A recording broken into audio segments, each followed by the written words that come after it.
జమ్మికుంట పట్టణ మరియు పరిసర ప్రాంత ప్రజలకు శుభవార్త. సోలార్ గృహ విద్యుత్ ఉత్పత్తి రంగంలో సరికొత్త శకం. ఇప్పుడు మన జమ్మికుంటలో కార్తికేయ సోలార్ పవర్ జమ్మికుంట నెలకు 300 రూపాయలు ఆ పైన విద్యుత్ యూనిట్స్ ను ఉత్పత్తి చేసి 78,000 రూపాయల సబ్సిడీని అందుకోండి. లోతట్టు ప్రాంతాలు నీట మునగకుండా పలు చర్యలు చేపట్టిన మున్సిపల్ కమిషనర్ మహమ్మద్ అయాజ్.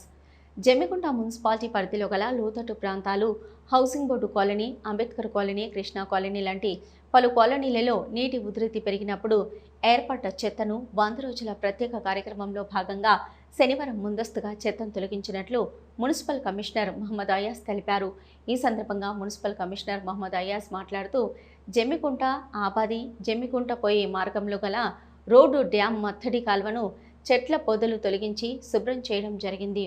గతంలో ఏర్పడ్డ చెత్త వల్ల లోతట్టు ప్రాంతాలకు అధిక వర్షం వచ్చినప్పుడు చాలా ఇండ్లు నీట మునుగుతున్నాయని ఆయన అన్నారు. దానిని దృష్టిలో పెట్టుకుని అందులోని చెత్తను తొలగించే పనులు పూర్తి చేసినట్లు ఆయన తెలిపారు. లోతట్టు ప్రాంతాలలో నీరు చేరకుండా చర్యలు చేపడుతున్నట్లు ఆయన తెలిపారు. ఈ కార్యక్రమంలో మున్సిపల్ ఏఈలు Naresh, Vikas, EE Srikanth, sanitary inspector Sadanandam, office సిబ్బంది తదితరులు పాల్గొన్నారు.